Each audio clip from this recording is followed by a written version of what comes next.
Okay. So as everyone is attending right now, I would like to say again, welcome everyone.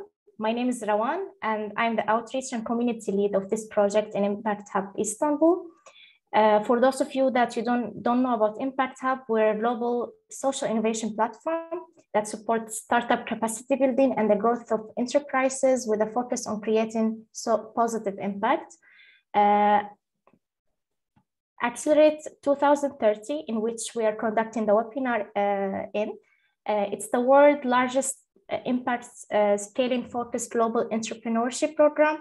This year, it is implemented in more than 20 countries, and it's implemented in cooperation with GIZ, Turkish Entrepreneurship Foundation, Impact Hub Istanbul, and UNDP. We would like to give a huge thank you to our donors, partners, whom we rely on to support our mission.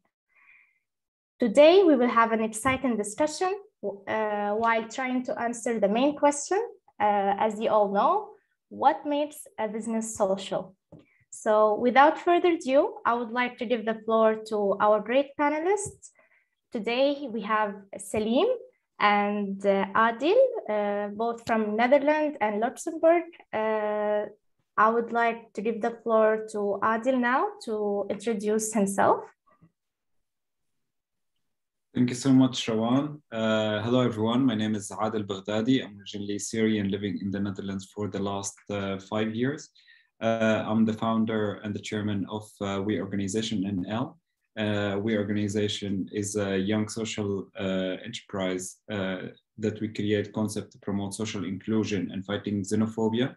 And we do so in a different way. The main focus or the main tools that we are using is a storytelling, and we try to build bridges between the hosting society and the new Europeans or the new people who move to a country.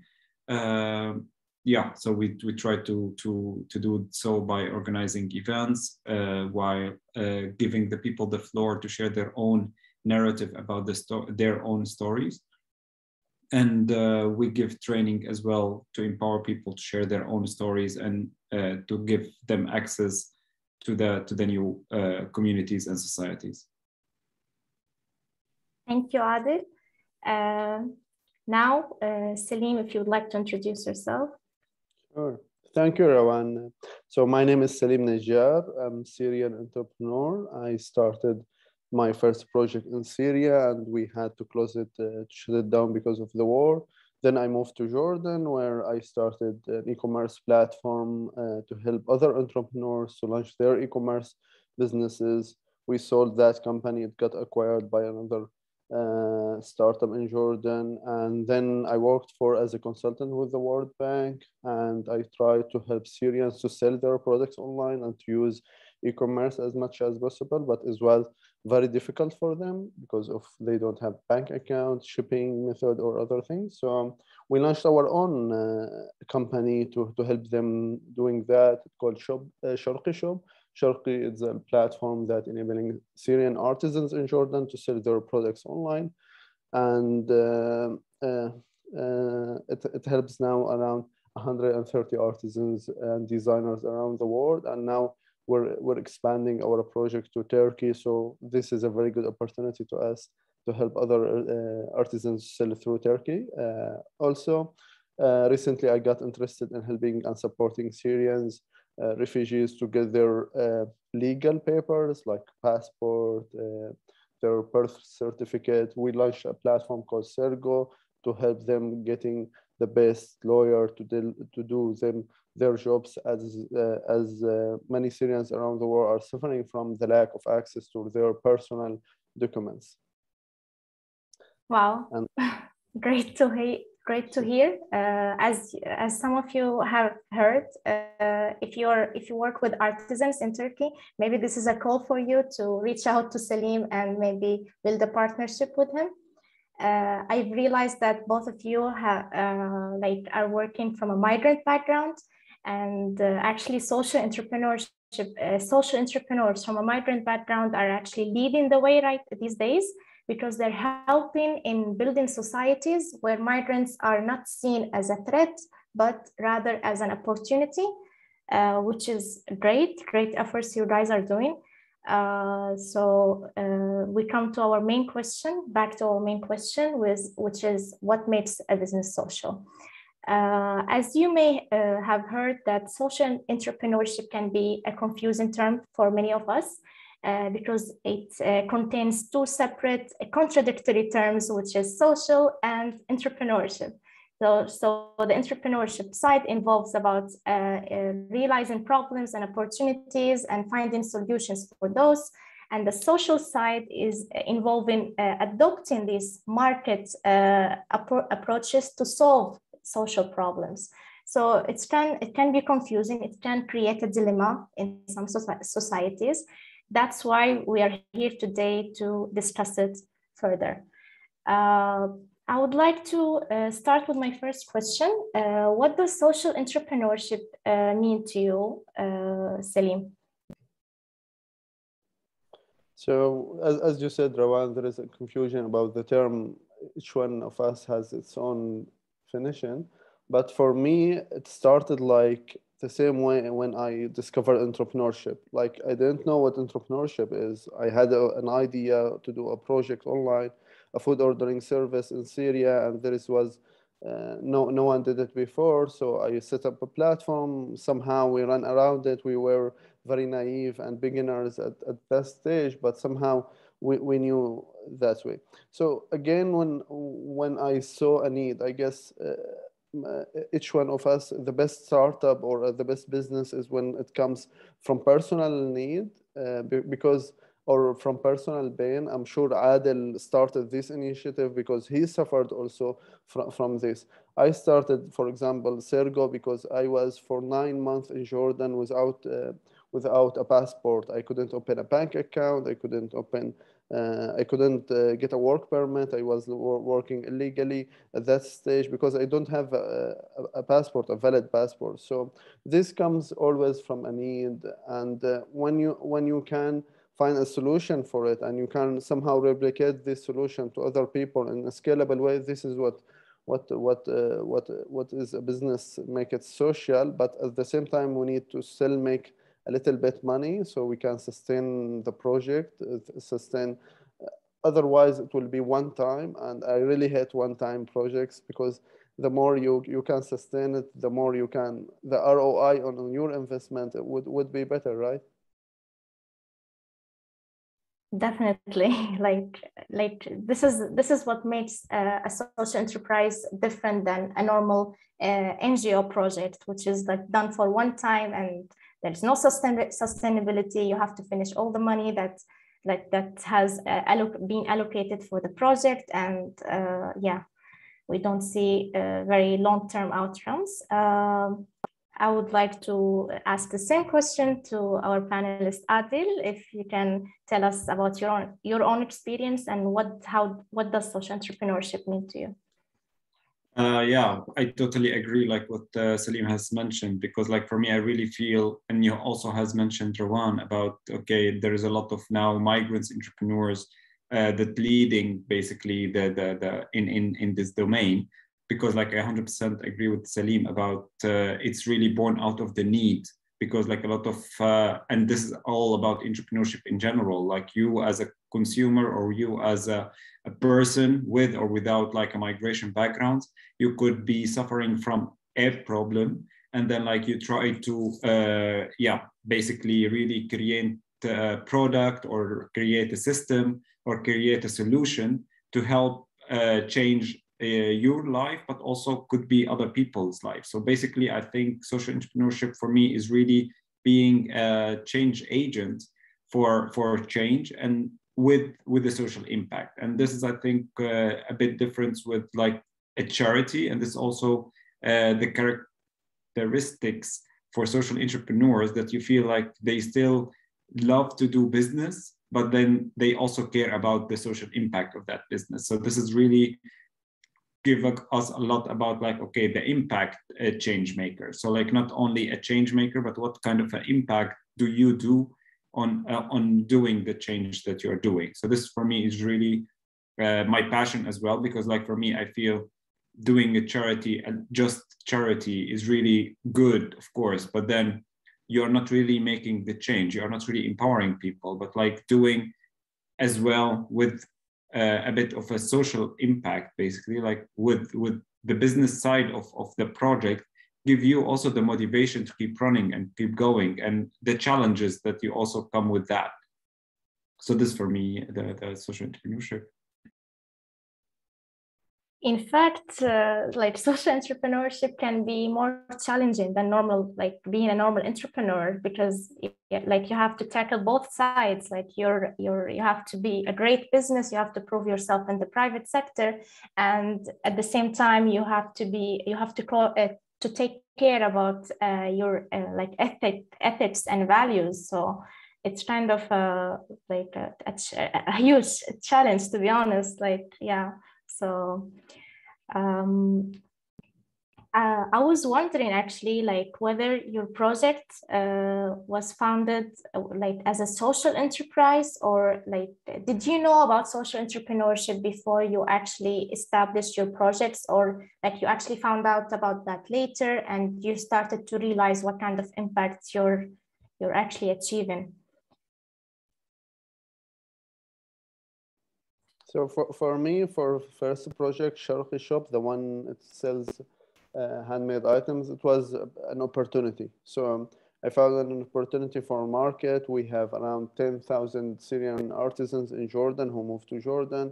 They are facing problems selling their products. And we thought, okay, we know a little bit about e-commerce. We can help them to sell these products outside Jordan and take these products to new international market. We will help them to sell more, because they were sitting doing nothing in Jordan, and we thought we can take the best of them and selling their best of their products in new markets. So this was the approach. But while we're working, we noticed that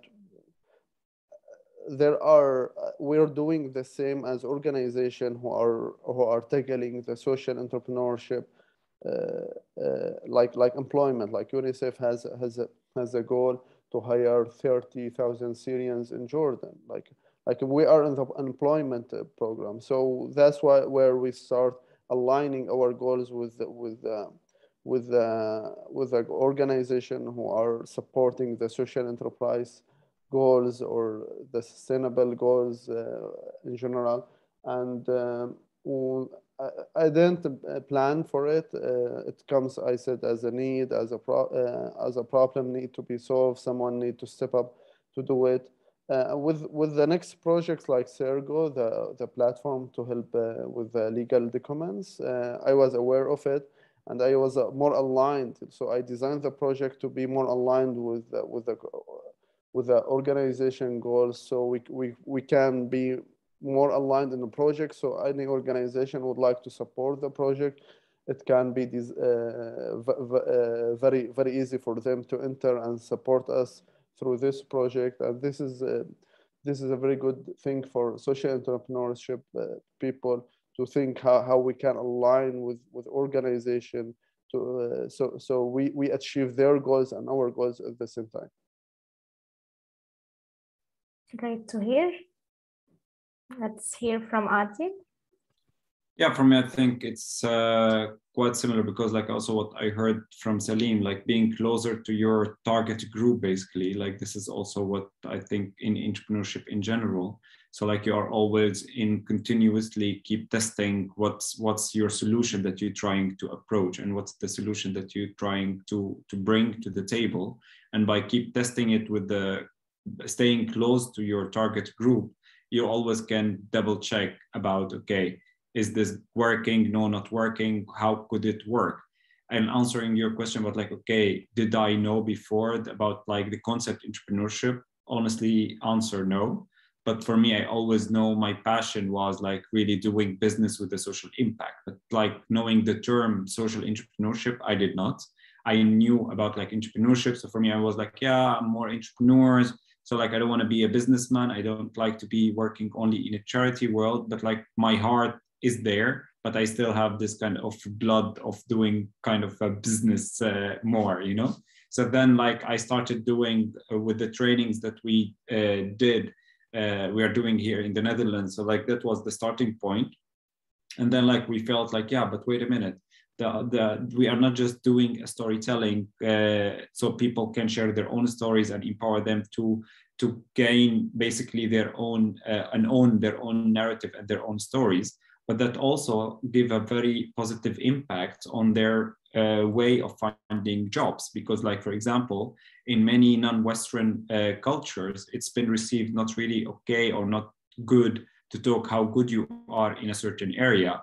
While, for example, in Western countries, if you really do not say, okay, I'm good in this and this and this, even in a job interview, the interviewee will not really take you seriously, and you might lose a job that you fit perfectly in. So then we noticed that, okay, the things that we are doing is not only giving a positive impact on people to share their own stories, but it also gives them the opportunity to find jobs, basically. So now we are turning into, we are helping people also to find jobs, as well as a lot of people with the migration backgrounds or with the refugee backgrounds. They made a very tough journey arriving to Western European countries or anywhere in the world. So like a lot of traumas, a lot of things happened on the way that a lot of people keep it within themselves, because also in our culture, sharing these kind of stories not always been appreciated. And we are also talking a lot about if you are a man in the family. So that's also like showing emotion for a man in our culture, also not been received as something good. So like here we're also talking about the vulnerability of the men in culture. So like giving them these tools, it's also like empowering the people within like the Western European country, or like that our target group, basically, to really share their own stories, and that really give them, so it has a financial impact by helping them find a job, as well as helping them on the well-being and the mental health, by also getting all the things that they are pushing down within themselves outside in a safe environment, where that also give a positive impact on them on the longer term, of course.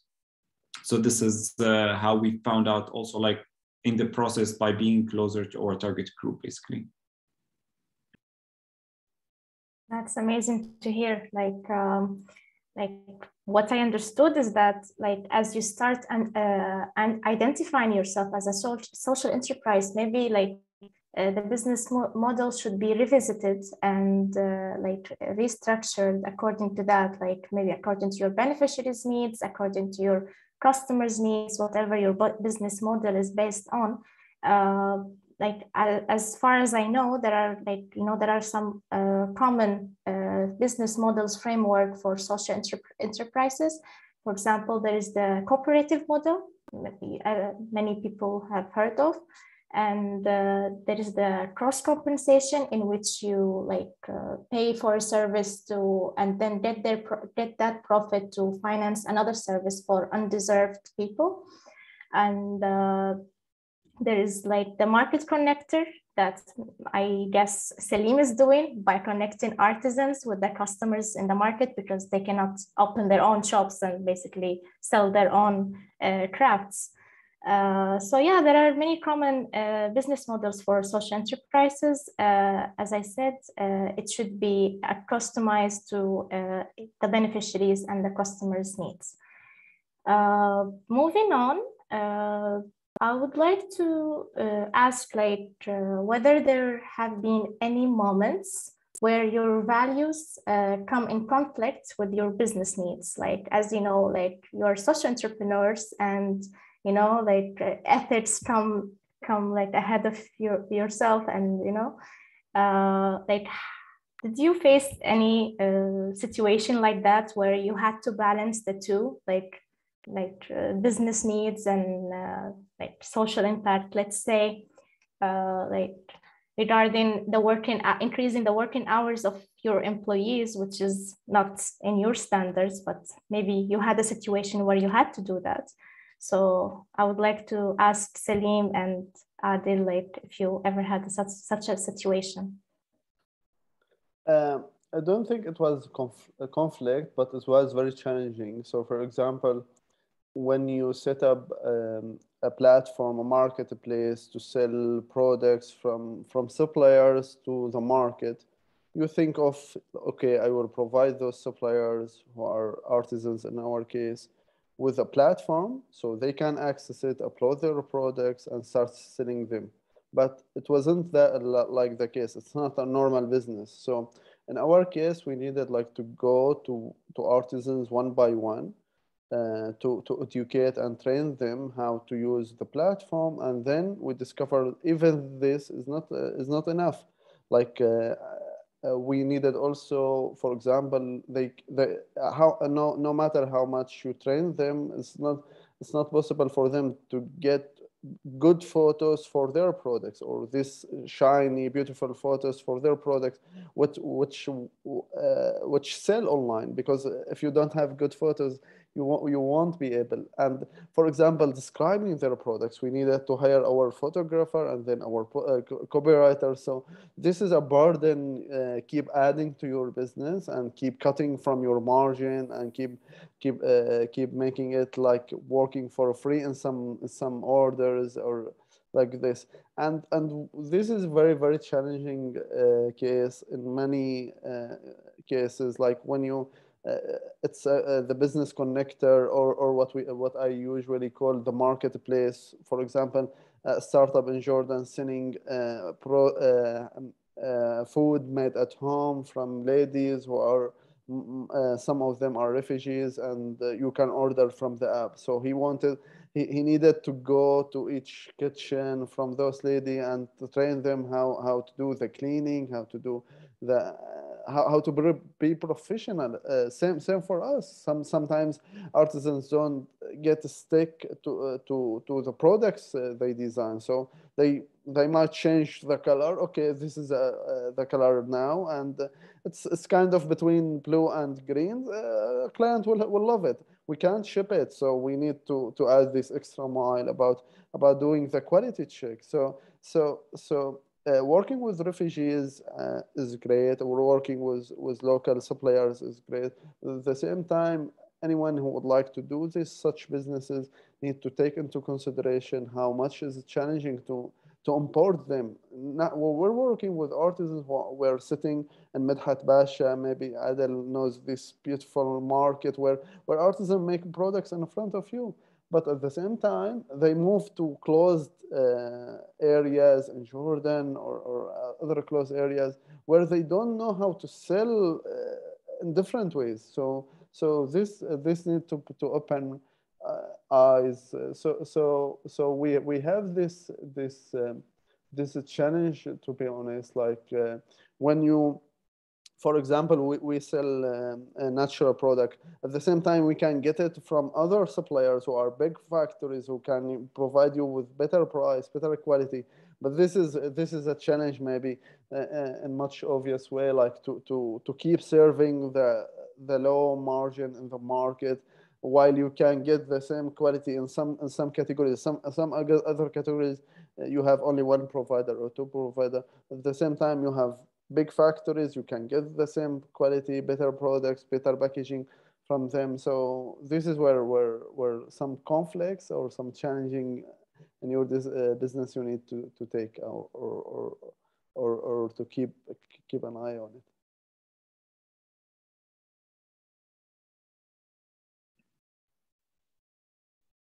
Yeah, for me, I think I can hear what Saleem also saying, and I think it's really when we are talking about working with like the vulnerable. I won't say it. Yeah, it is kind of a vulnerable group, because like are not very traditional way of users of people that like our target group, because like most of the people have been displaced in a new environment, so like that also have a lot of impact on their, like in everything, you know, like you cannot say to someone who still have a lot of things on the official side of their life going on, plus the professional life. So like there is a legal, there's about the paper, there's like something about their family that maybe still back home that they had heard bad news about, and they still need to deliver whatever the product that we are asking them to. So like in our case, for example, like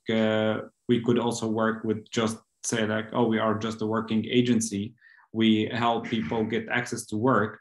but that will take the social aspect of our project to really have the one-on-one conversation with the people, see the needs and adapt to the needs of our target group. So this is really something that we are continuously trying to all the time try to see, okay, how can we help this group of people, this new training that we are doing, and not trying to find like, okay, one size fits all, which all the time goes wrong, I think, by trying to say with all the people that we have, this is the solution and it should work.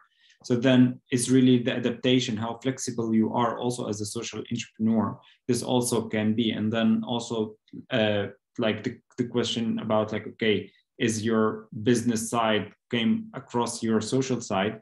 Think in this situation, like for example, when we do training, but also like we do consultancy and advocacy for governmental institutes and like local and national governments when it comes to new integration and the new integration laws, for example, or the new integration process. So here also we always maybe it won't be very good for us as a social entrepreneur to talk like when we bring our social self to these meetings and really try to bring the social aspect on that table. It might definitely affect our business part, because like maybe if we are saying that like, okay, you should not give, like we don't want to be hired for this organization can be hired, or you as a government can provide this, or this, you know. So then like we always try to put the social aspect above the business aspect in our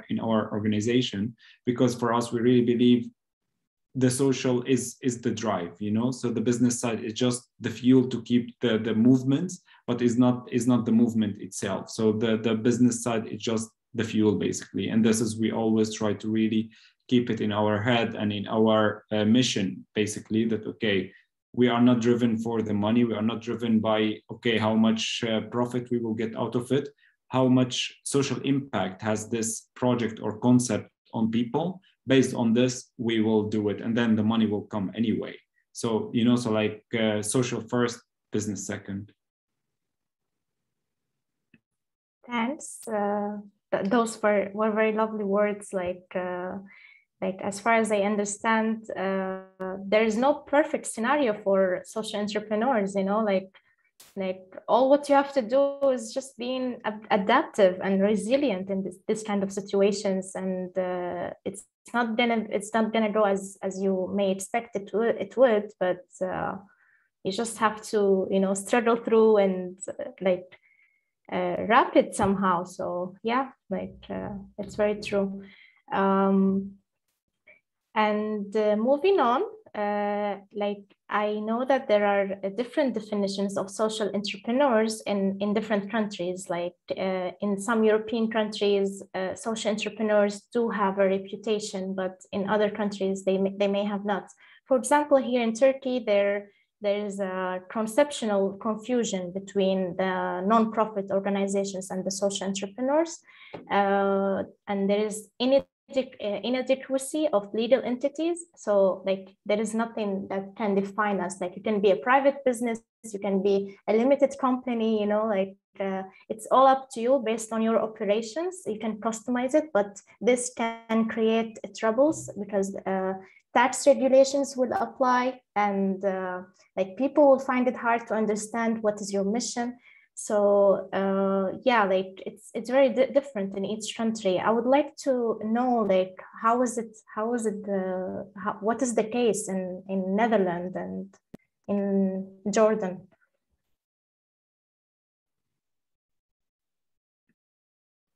So in Jordan, for Syrians in general, is a little bit complicated for a Syrian to register a business. So I guess it's more complicated when it comes to registering an NGO. So it's more flexible, I guess, for Middle Eastern to register a for-profit company and act through it. I guess this is the easiest way. And in Europe, it might be, as you said, like the taxes are not low, so you need to consider this while you're establishing the company. or the NGO or the legal structure of what you would like to act through. So yeah, I guess I'm not sure, but I guess there is no like legal form for social enterprise when you go to the government to register in Jordan. This is to my knowledge, and same here in Europe. I'm only talking in Luxembourg maybe, but I don't think there is a way like to go to government and telling them it's for a profit project, but at the same time it's a social enterprise. I'm not aware of. I'm not an expert in this, but I'm not aware of. But yeah, I guess each country has its own like status or its own study, like to think about how the best way to act and to work on this. I guess I'm aware of a Syrian NGO in Turkey working very well as an NGO. They are very active in North Syria. They are doing a great job, and they are an NGO working from Turkey.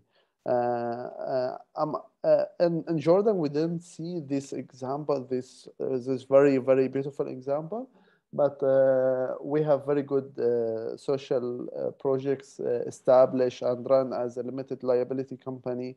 So yeah, I guess each country has its own. Maybe Adel has more insight on especially on Europe.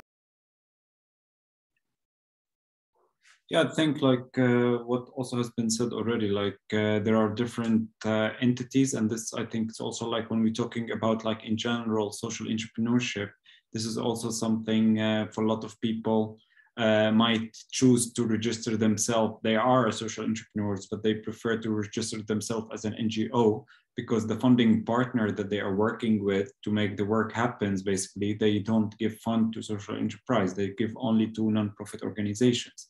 So this is also something I think it's also connected to the funders about, okay, how to make the funding accessible to social entrepreneurs. And this, I think, also increased the point about the challenges that facing social entrepreneurs, because you are really in the middle. So like for the business people, you are very social, and for the social people, you are also very business.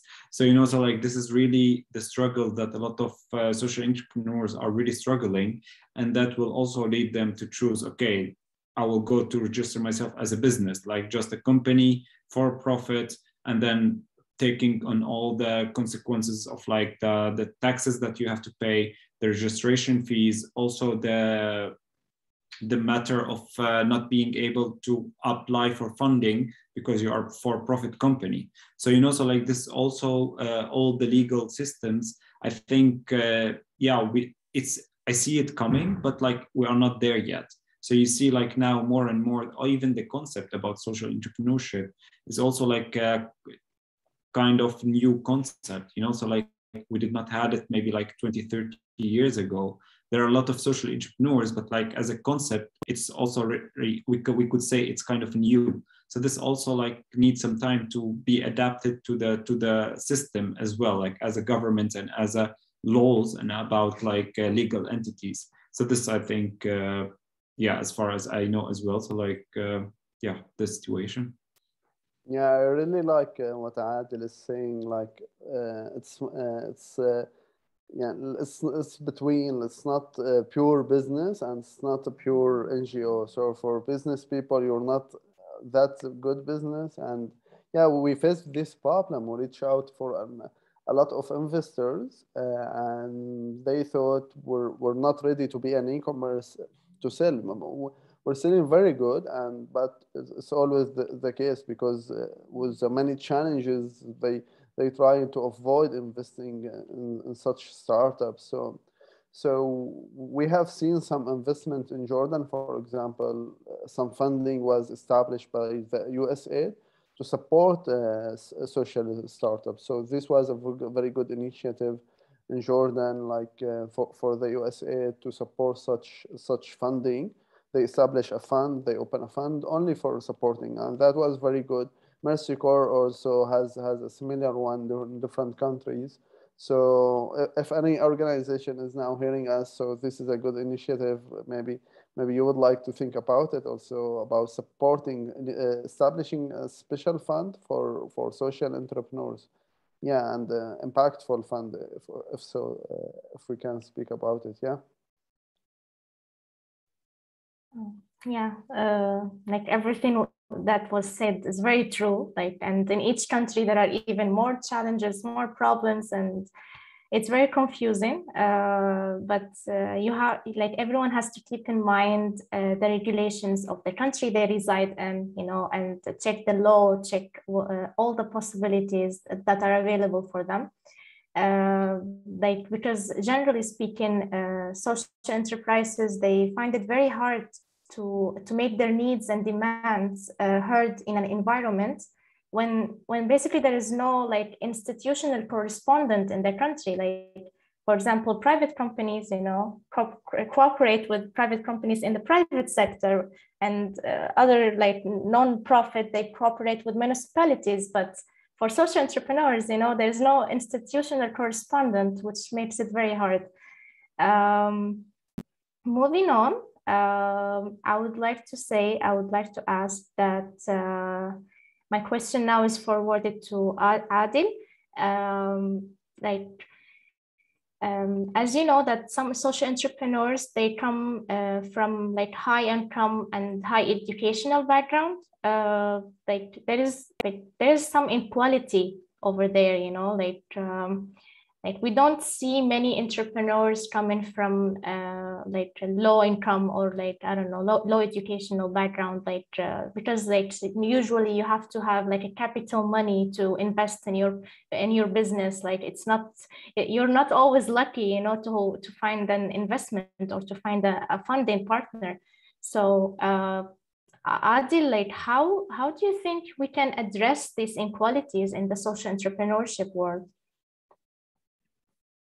For me, like all the time, it really feels is not like they do like only elite kind of people, social entrepreneurs, and you really need to be in a certain, or like a certain person to be a social entrepreneur.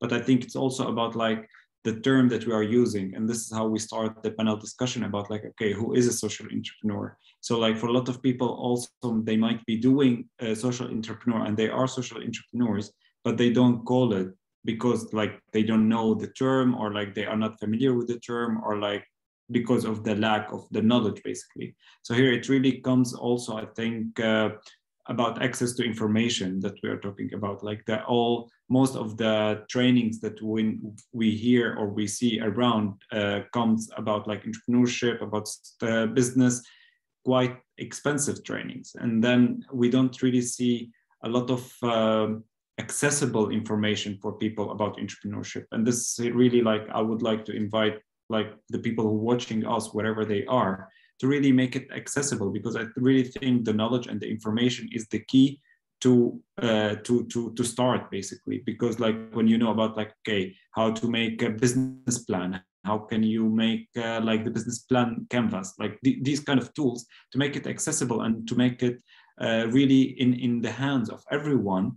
Could be by applying for a fund, could be by collaborating with an organization that they do these kind of trainings, but by trying to really offer. So I could share, for example, here in the Netherlands, there are a couple of organizations that they facilitate the entrepreneurship training for the people with the migration backgrounds, but not only this. So like they give free access to the people with the refugee or migration backgrounds, and other people could also follow the course, but then they have to pay like a fee for participation. So this is also like a way of a business model for kind of entrepreneurship schools around, could be around the world as well, to really make it accessible for the people. So this you really see it here quite successful. And you hear a lot of startups been born out of these kind of trainings and been born out of these kind of a mixed group. And this also about mixing the group together, you know, so like not creating only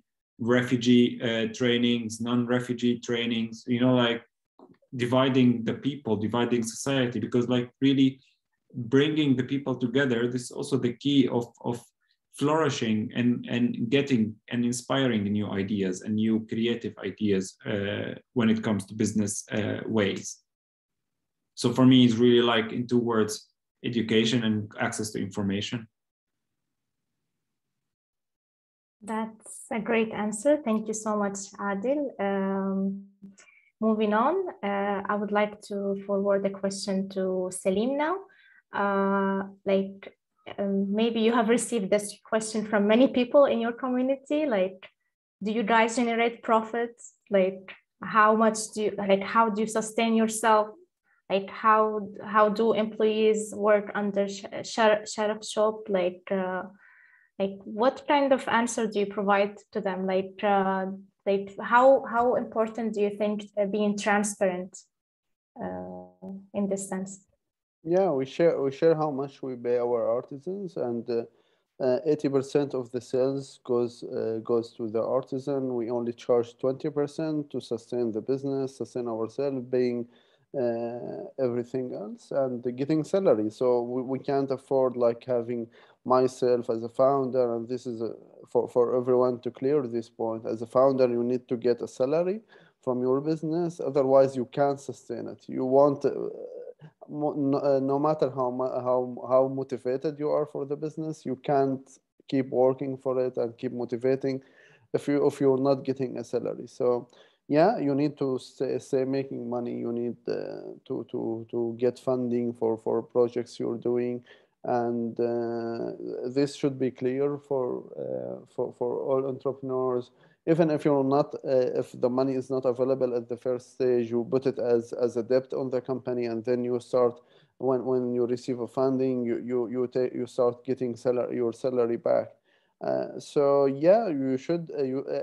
I'm with designing projects that keep sustaining itself, even there is no funding, there is no access to funding. So the best way, you need to pay the marketing budget you're dedicating. So there is a lot of payments around, and you need to stay sustainable. Sustaining the business and yourself, and so you say it alive. Sharqi Shop started 2016 and still up and running, selling online around the world. So otherwise, I've seen a lot of other projects who are doing the same, selling handmade items. It has like where a year or 2 or 3 years and it shut down. Like, but as long as we're doing it in a way that the cost is low as much as possible, and we're making some profit, we're making some money, we can sustain it. And it's all about long-term sustainable projects. If we think about it this way, we're seeing we will discover the need, like social projects needs to make profit. And even now, organizations, for example, around the world in Jordan, are start thinking of getting support, even profit for or to make their projects sustainable. For example, one of the social impact fund who are getting money from donor start getting 3% from each startup they funding. So with the time, they might sell this 3% of the startup and get some money to keep funding and running themselves. So even organization is moving to somehow in different countries. It's tricky in legal way because it's donor money, so you can't make money of it. So it's very tricky with speaking of this. But even big organization, NGOs, are start thinking about how we can sustain ourselves by building projects to make some revenue to us. So this is a healthy situation, I'm seeing it. Thank you. To sum up this part, as you can see that there is no definite percentage for the profits that should be generated. It varies from business to another. Every business or every organization has different needs. And according to that, you have to study and plan your financial forecasts and to count everything in mind, you know, not to forget marketing expenses, as Saleem said, everything counts. Therefore, it's kind of critical, and it's, as I said, it varies for each business. Moving on, we're almost done with the panel. I would like to ask my final question to both of you. From your experience as emerging entrepreneurs, what do you think the three factors that helped you succeed the most? Like especially like remember when we talked about the conflict between balancing between values and the business, business side. Like maybe you can reflect on that a little bit from your own experience.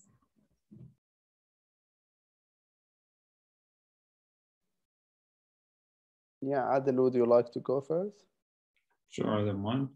For me, like I think really the three factors is really investing in yourself as a social entrepreneur. So this, I think we talked about like the importance of education, but this is also something about like also for yourself as a social entrepreneur to always keep yourself up to date and keep yourself, okay, what's happening around me and how can I adapt and how can I really be flexible to make the turns when it's needed. So this is, I think, really one. So like also keep testing your product and keep testing whatever you are doing. If it's a service, if it's a product, if it's a thing that you're doing, like always keep checking with the people that you are making it for. Is it still relevant? Is this still useful? Do you still need this?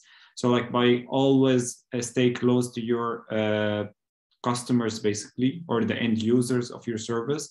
This is always also a way of succeeding. Succeeding.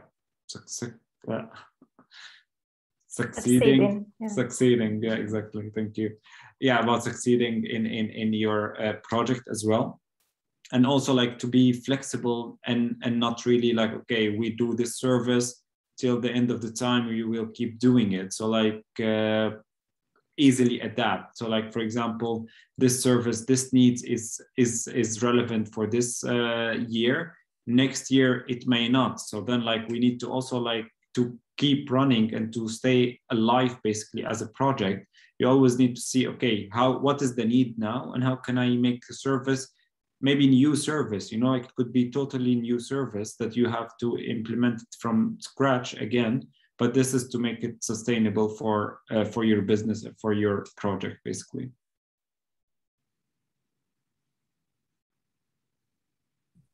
Yes, we can hear now from Saleem. Sure. Yeah. From my side, I'm thinking of my journey, and I think what kept me moving, or what helped me to survive this journey was like when I moved to Jordan, for example. First, I couldn't afford it. It was more expensive. I have a family to support, but I kept moving. I kept trying things. I kept learning. So keep moving and learning is the most thing. It helped me to move forward. Even was I tried to raising fund and investor speaks in English while pitching in Jordan, and my English was very, very weak. So I had to enhance it in a very quickly way. Also, while you keep moving, you keep adding value, as Adel said, to yourself.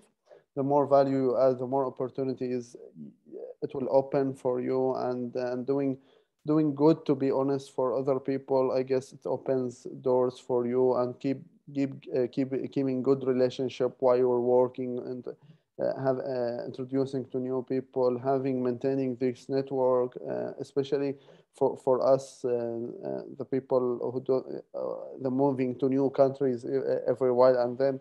So you need to keep this healthy network, and keep, as Adel is saying, about building business central, about customers, about the beneficiaries.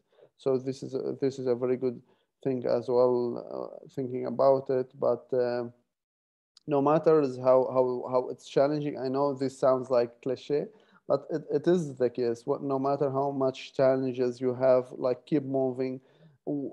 As Syrian entrepreneurs, to be or refugees entrepreneurs, we don't have this fancy about like if it works or not. We need it to work. Like it has to work. Otherwise, I will sleep at the street. We need to make money. It's not like a fancy thing to be an entrepreneur. It's very rewarding, to be honest. 6 years in Jordan, I couldn't travel, And once I received an invitation from EU to speak at the Syrian Trust Fund, I got the approval to my house when I got this approval. And I was trying to travel very hard to get a visa, and it was very, very challenging, 6 years in Jordan. And it opens the door for me to speak about the initiative, about the value. Otherwise, I couldn't make it. Otherwise, I will stay, couldn't get any visa. I will say very restricted in moving. So this helped and opened many doors, I guess. Yeah. So yeah, it's very rewarding. It's very challenging and very rewarding at the same time. So good luck for the people who would like to go through this journey. That has been impressive. Thank you so much. Maybe I can add something, like based on what you said, like you guys both work with disadvantaged communities most of the time, let's say. Like from my own experience, I realized that your beneficiaries, should be able to represent themselves, like that's what empowerment means, like, okay, for example, I can say, okay, my business empowers migrant women in doing this and that, but then they're not in the picture, like no one, like the customers don't see them, or they never get introduced to them, or like, for example, in fairs, they should be able to represent their culture, to be empowered to sell on their own. So this is also very important, like to really know the needs and like the outcomes expected from your beneficiaries, or like whether it's from a disadvantaged community or from whatever community you're dealing with. So yeah, that's from my side. Thank you so much. We have come to an end. Right now, we would like to receive some questions from our audience. We have received one already, actually. It's from Ahmed. How do companies fund themselves as a social enterprise? And are there different scenarios for this? I really actually want to know whether it's directed for Turkey or for like in generally speaking. Would any of you like to answer this question in regards to your country? Yeah, sure, I can start. So in my case, and then first project I started, I didn't know that I can get money from investors. So I was very naive at first. So I started with a laptop. I thought I only need a laptop. I can learn how to program and to launch a platform for ordering food from restaurants. And then it was very, very struggle. After 2 years, and I started getting offer for funding from Syrian businessmen inside Syria. And I was like, why I should give any shares of my startup? It was like I didn't know even what investing, everything. So in Jordan, it was very more advanced. I started to understand the VC model, everything else. But it is challenging, to be honest, to get funding for social enterprise. I was lucky to get funding from a VC in Jordan called Oasis 500. And then I we kept on this funding for a while. But what I would like to mention is like getting funding from organizations sharing same goals. For example, a lot of organizations looking for supporting people who would like to save the heritage. So according to UNESCO, the Syrian heritage is under the risk to disappear forever. So for example, you can go to this organization and telling them, so see what I'm working. So it needs connections, but it worked for me. I got funding from organization who are sharing same goals. So this is the second source. So first source is the VC, the normal traditional VC. You can go to them, telling them, this is a startup business model, would you like to support it? Second one is organization. Third one is a new model that organization is establishing impact funding. So for special startups. So this is the three effective source of funding, like I'm seeing, for social. I guess this is the best three. Like angel investors is not a very good option for me, at least from my experience in such projects. But VC in very early stage, it might work. In advanced stage, they will exclude you for more potential and scalable projects. But the best one for me was like to get funding from organization. For example, this idea about helping Syrians to get their documents, their birth certificate, everything else from inside Syria was a challenging one. But I reached out to organization who I think they might be interested, and one of them replied they would like to fund the project, and they fully funded. So it's live and running now. You can check it out. And we already helped around 300 Syrians to get access to their documents. And we provided around 5,000 consultants until now. Yeah, this is the three obvious way to fund your social startups and start thinking about funding from day one, I guess. But it's very, very important. Thank you. Would you like to add anything, Adil? For me, I think it's really all like what Saleem has mentioned, definitely like our options, but I would also like add maybe like a crowdfunding. So this is also something that you can, if you really have a very clear idea and you really have already tested, which is, I think it's also so important when we're talking about like a startup or when we're talking about like social entrepreneurship. Sometimes the testing, like what Saleem has mentioned, like, oh, I just need a laptop. So he already started, he took the first step, he tried, you know, so like this, I think it's also about what, unfortunately, sometimes you hear people like laying back and say like, oh, I did not get funding, so I will not do it. Try to make it like in a very smaller scale, no matter how small it is, but at least to check if it's working, if the people really need it. So like check the need, check the market, but also check yourself, because like, it's always nice to see successful entrepreneurs, but then like no one really see how much energy and how much time these social entrepreneurs or entrepreneurs in general or startup or even businessmen has put behind the scene to see this success. So this is also about like you're checking with yourself about like, am I really committing to this idea, or it's just like, oh yeah, it will be nice if it happens, but if it does not, that's also okay. So this also, I think, the kind of personality check with yourself. You don't have to tell anyone, just check it with your own self, basically. And also could be a way of collaboration that Saleem has already mentioned.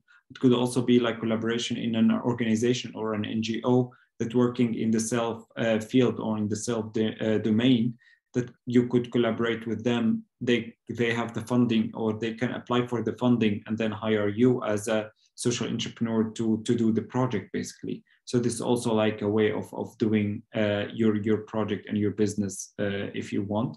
Yeah, these are the things that I just wanted to add. Thank you so much. I would like to sum it up and add something that there are some organizations that like it might be confusing or misleading that okay that only funding normal entrepreneurs, but at the end they do accept social entrepreneurs at the same time, you know, like they treat you as an entrepreneur no matter what kind of values you hold. So like me myself, like from my previous experience as a social entrepreneur, like I've attended many programs, like incubation programs, accelerators, and that are directed for general entrepreneurs. But at the end, when they find out that you're social, like they actually, of course you can enroll with us and stuff. Like they actually get more aware of the situation and they start implementing new policies themselves, and you know, like they start designing their own programs to customize it like in that way. So it's like I advise everyone to, you know, to check the eligibility criteria for each program, because you're actually eligible for most of the programs, but sometimes we don't even notice. Yeah. We would like to finalize the panel with our last question, which is very hard to answer, basically. So Elif asked, while the concept of social entrepreneurship is very new, especially in the Eastern world, how do you communicate it to your network and stakeholders? Like, how difficult it is? I can say it is very difficult for me. I guess it wasn't easy, but like at the same time, you need to keep it like the more you need to be concerned about and to be focused about is your beneficiaries and your customers, and while you're doing it right, things will be getting better. Yeah, like it was this is a case for us. Like I spent like I have been in Jordan for 10 years almost, and during these 10 years, I kept my network, but it was easy for me. At the beginning, it was very hard, but the more you're building your network, the more you find your supporters, it will be easier. Like there is a community in Jordan, and I start to communicate it also in Turkey, where we're very supportive for such things. Even in Lebanon, we were planning to also to start in Lebanon. We have our partner there, but we postponed it because of the stability and payment. We couldn't transfer payment to Lebanon. But there is a community who would like to support, and there are always good people who would like to support you. So finding these good people, keep a good relationship with them, and achieving the goals you promised, it will go fine.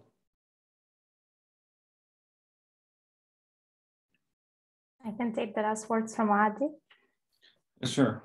For me, I think it's quite interesting question. So like, thank you for asking it.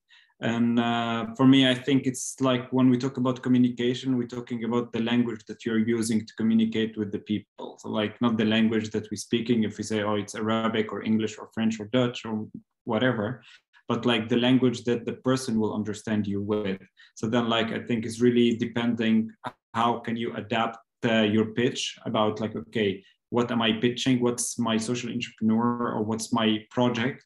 To whom am I pitching this? So if it's like more to NGOs, I will more focus on the social aspect of the project. If it will be for businessmen and for funders that they're more interested on the business side of this, I will also adapt the pitch to more like, okay, what's the business side of it? So it's really about like adapting your pitch, and also knowing to whom are you pitching for. So like, I think this also like when we talk about like, for example, the elevator pitch, like really the shortest version of a pitch of yours, it really has to have like the both elements, you know, like the social and the business side of it, and combine it both. So you can really hook the people with like, oh, I would like to hear more about like this part. So I'm interested in the business. Oh, like, how do you do that? Or the social, okay, how do you do that? So it's really about like you as an entrepreneur communicate yourself and your project in a way that the people would like to hear, basically. But then like you are not changing the project, but like changing the way that you are focusing on the project. This explains how important the communication skills, you know, in pitching, basically. Thank you so much. That's a great point. So yeah, we have come to an end. I'm very thankful for everyone. Thank you guys I would like to thank the audience for bearing with us 5 more minutes, like we're kind of late. And I would like to thank our panelists who attended from different time zones to be with us today. And I would like to say one more thing is that we as Impact Hub Istanbul, we do support this kind of projects, and we work in the social entrepreneurship and innovations field. So we have a variety of programs, whether it's capacity building or funding opportunities. I advise everyone to check our website and our social media channels, and feel free to reach out to us anytime you want if you are an emerging social entrepreneur. And yeah, thank you so much. Have a nice day. Thank you, guys. Thank you, everyone. Nice meeting you. Bye-bye. Thank you. Bye.